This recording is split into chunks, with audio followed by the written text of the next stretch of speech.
In today's show, the NBA schedule is here. We got all of it, or at least the first 80 games. Welcome to Locked On Blazers. Let's get into it. You are Locked On Trailblazers, your daily Portland Trailblazers podcast. Part of the Locked On Podcast Network, your team every day.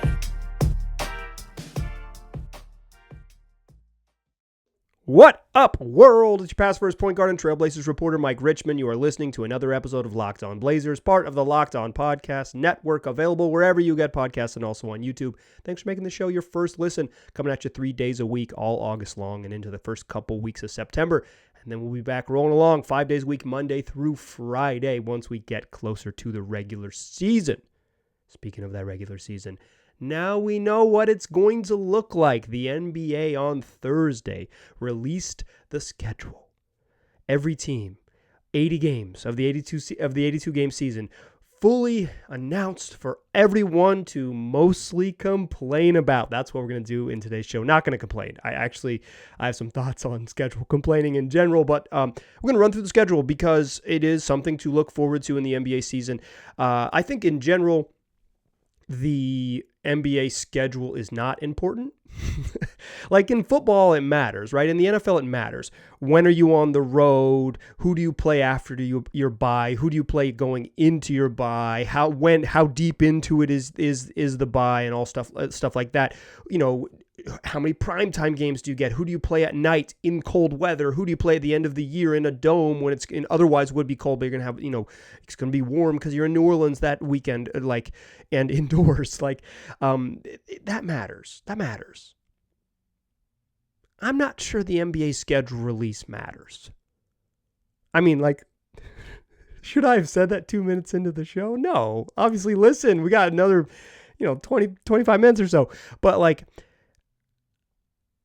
acting like the NBA wants to make this big thing, and I think they do a good job, and it's fun. I legitimately enjoy it. But in terms of predictive value, the NBA schedule release has none. I used to do this, when I was on the beat, and Jason Quick always used to be like, go through it, go through the full schedule, go through all 82 games, win, loss, every single, right next each one, make your prediction, text me, call me, whatever, tell me the number you end up with, and we would discuss, or I'd sit there and do it in the media room, and Quick would bully me into it. The Blazers aren't going to be good enough this year, I think, for that to matter. And quite frankly, if they are good enough for it to matter, it'll be more fun that I didn't predict them to win 25 games or whatever it was in this early time. I also think, in general, this early time, is that do I talk for a living in this super preseason, super ahead of schedule type of moment?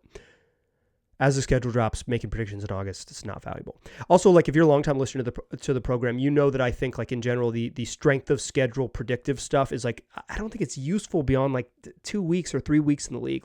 More than a month out in terms of who's going to be healthy, who's in a brutal shooting slump, who's incredibly hot.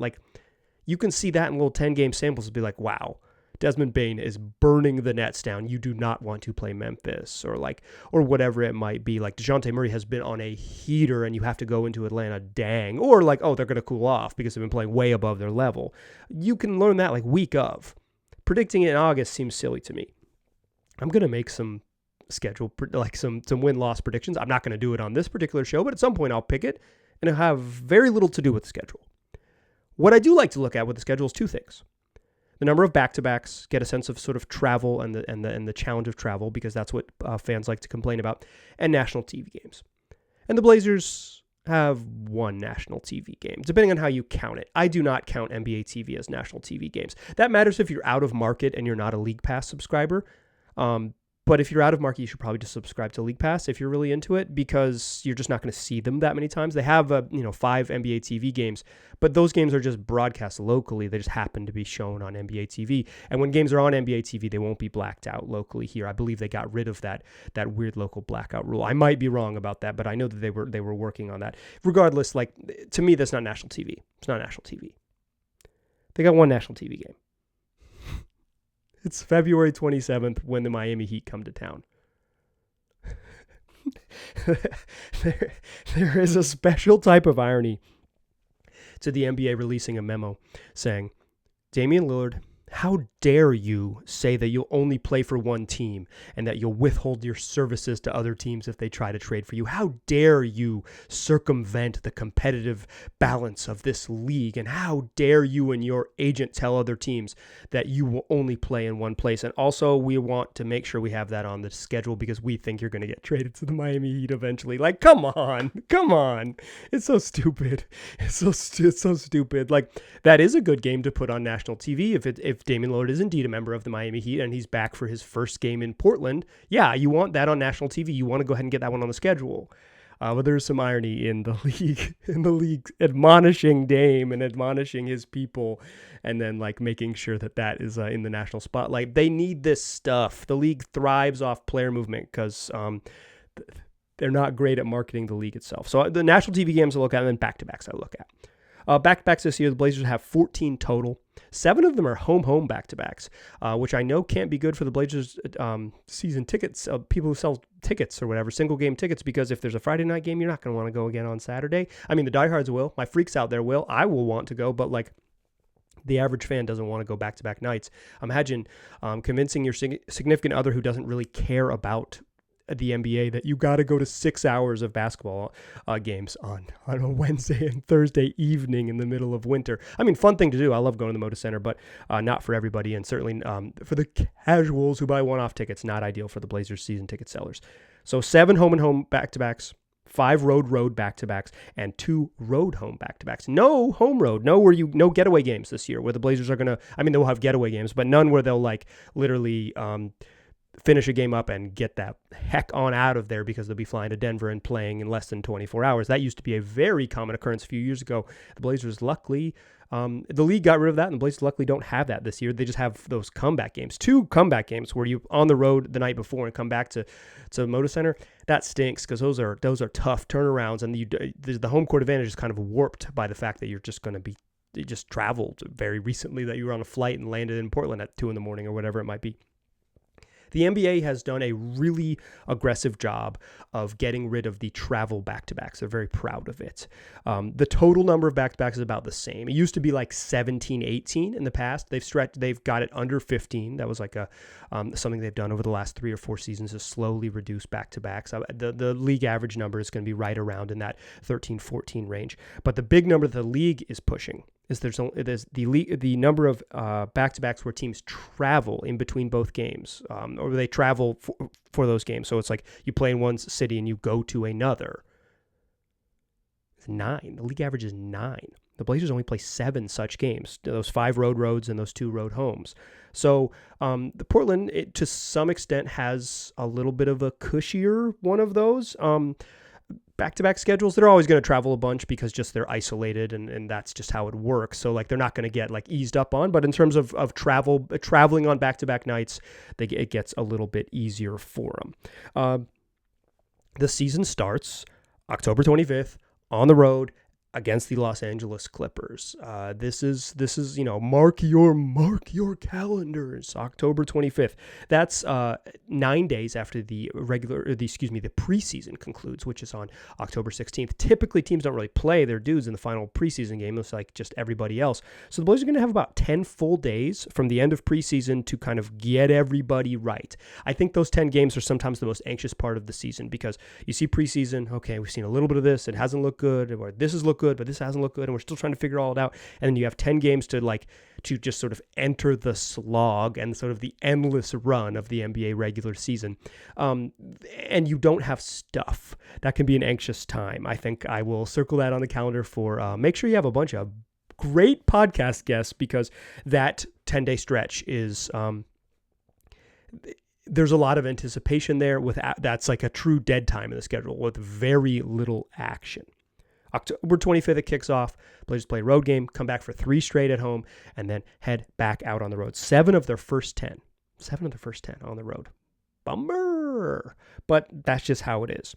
And then when you get to Tuesdays and Fridays in November, the in-season tournament starts. And that's what I want to talk about in the second segment. I think the in-season tournament is like kind of silly, but I think it's legitimately going to be good. Let me reiterate that and talk about the Blazers in-season tournament schedule in the second segment. Join me there, won't you? But first, Let me tell you about FanDuel. It's NFL season, and right now FanDuel's got a really fun deal to get you involved with some NFL action. Right now, when you bet on a Super Bowl winner, make a futures bet on a Super Bowl winner, you get bonus bets every time they win in the regular season. So, pick one of the good teams, the Chiefs, the Bills. Say like, I believe in Patrick Mahomes. They're going to win another Super Bowl. Pick them right now in August to win the Super Bowl. And then every time they win throughout the regular season, the Chiefs get a victory, you get bonus bets that you can use on whatever, spreads, player props, over-unders, whatever it might be. So go get involved. Take advantage of it. FanDuel.com/LockedOnNBA. Start earning bonus bets with America's #1 sportsbook. That's FanDuel.com/LockedOnNBA. All right. Starting November 3rd, Friday night against the Memphis Grizzlies, the Blazers will kick off the first of 4 in-season tournament games. This is the first time in NBA history the league is giving you an in-season tournament that you didn't want, you don't care about. But I think it'll be fun, and I want to talk about I think it'll be legitimately fun. I think it's a good idea.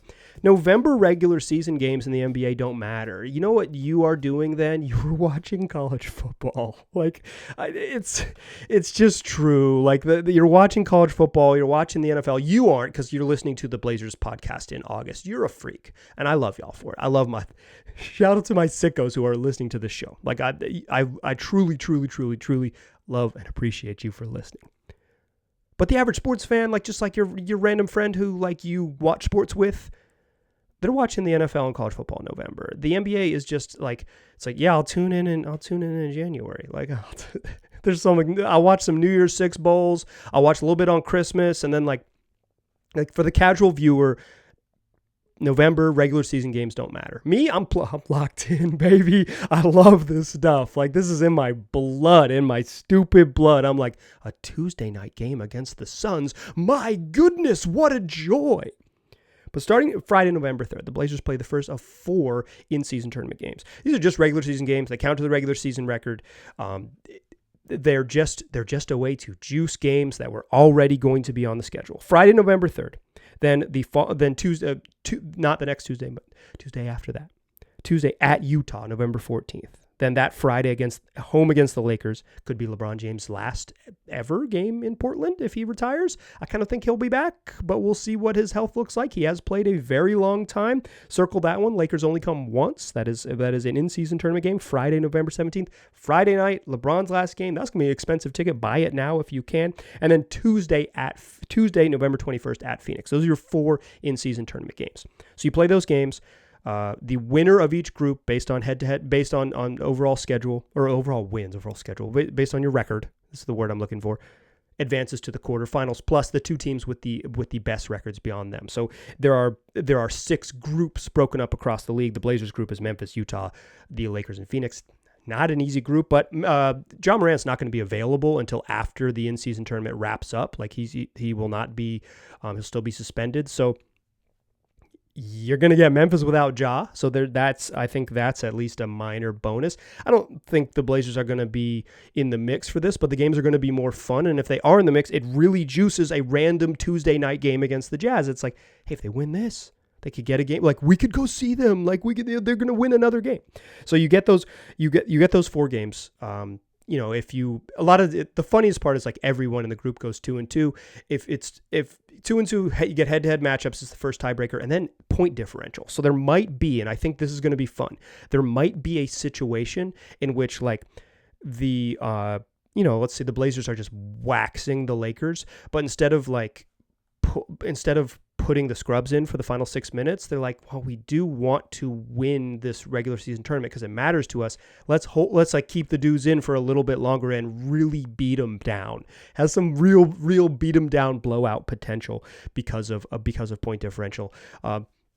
But head-to-head record in the group, then point differential. That's going to be the tiebreaker. 6 teams advance to the quarterfinals, plus the 2 teams with the best record, like wild cards from the 6 groups. So the 6 group winners, 2 bonus teams advance to the quarterfinals.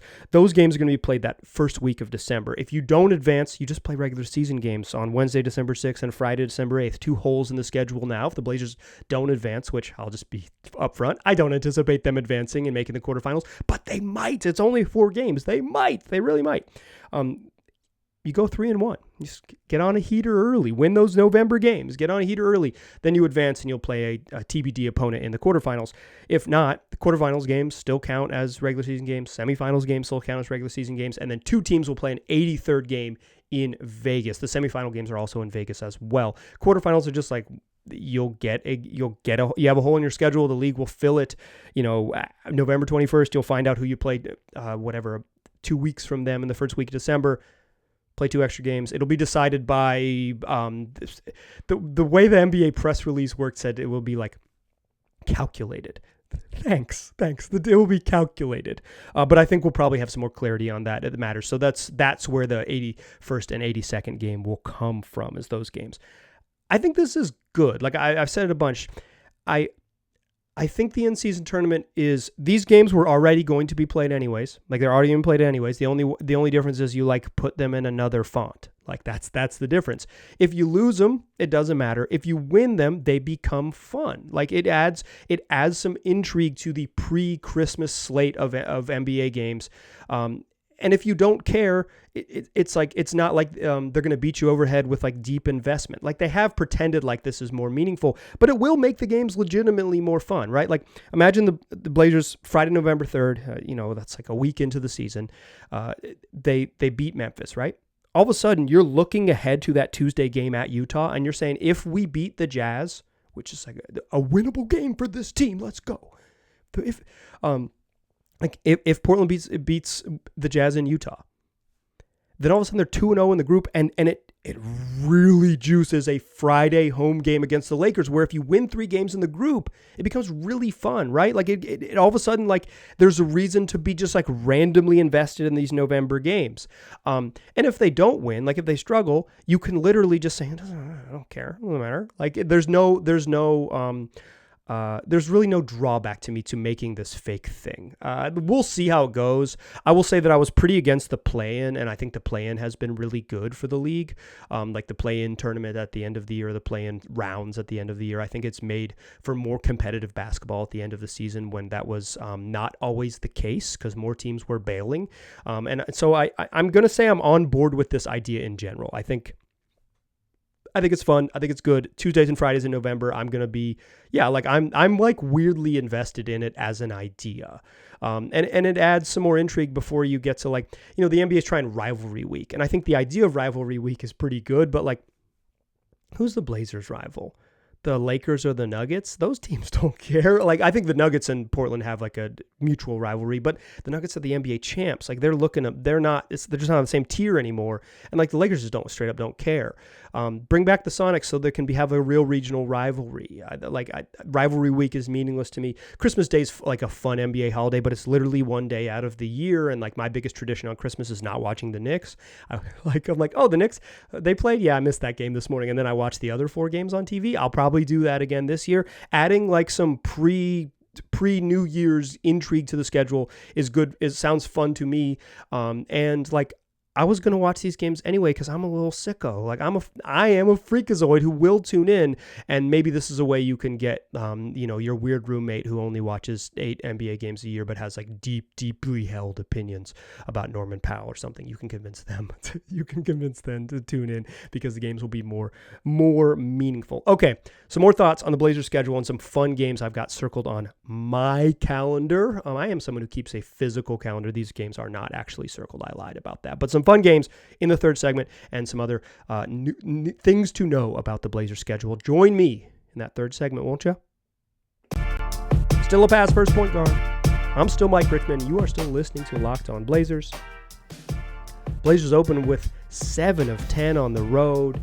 That stinks. It really does. It's, they open with that game at LA, then they one home game against Orlando, then back out on the road, Philly, Toronto, Detroit, like back out on the Eastern time zone, back for 2 games against Memphis, and then another 3-gamer, Sacramento, LA, and Utah. Typically, I would say that the first 20 games are really predictive for NBA teams, and I think they are. Like I think last year I had a whole thing about how if the Blazers won 12 of their first 20 games, that they were pretty much locked into being a good team. They won 11 of their first 20 games, and they were not a very good team.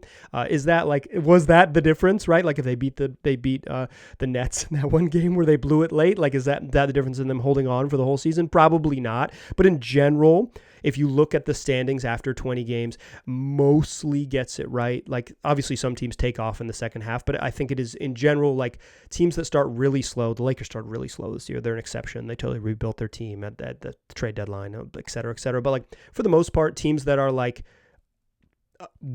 have a winning record after 20 games are much more likely to be competitive than teams that are 4-16 or whatever it might be. But I don't think the Blazers are just like their situation is so uncertain. Like clearly they don't want to be competitive. Look how they've built the roster. If they wanted to be competitive, they would have built a much more competitive roster by this point in the season. They're not trying to be a good basketball team. I think that is uncontroversial.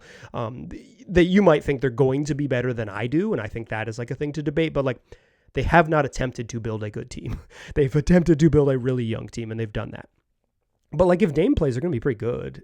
Like not pretty good. They're going to be like decent, competitive on most nights, I think is what I should say. Because he's a very, very good basketball player who will like prop your team up to like one of the 5 best offenses in the league. Like he's that good. But who knows if he'll be on the roster opening night. Who knows what sort of the plan will be if he is on the roster. Again, I'll say it for the 1 quadrillionth time. I think if they don't trade him, he's going to show up and ask to play his normal minutes, and I believe he will play his normal minutes unless they work something out. And I don't think Dame's going to want to work something out. And I think there's a precedent with Anthony Davis that you can't just say, please go away. So like, typically, I would say these first 20 games are like, let's lock in. Let's talk about the first 20 games. This is going to be how we know if this team is good or not. I just think they're going to be bad, so I'm not going to like beat you over the head with the first 20 games. Just know they're like 7 of the first 10 on the road. That stinks. That's tough.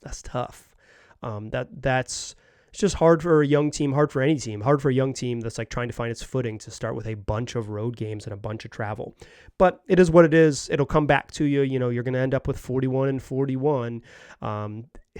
That's just how it works. Actually, if you make the in-season tournament, there is a chance that you end up with just 40 home games because you would go to the semifinals in Vegas and not get a home game. That's a curious one, particularly for those concerned with making money at the arena. I think that'll be something that the league eventually figures out. But the Blazers have 2 massive road trips in 2024, starting January 1st, a 7-gamer. New Year's Day, you don't even get to like do what I do on New Year's Day, which is like be hungover and eat black eyed peas. But instead, you got to go play a basketball game.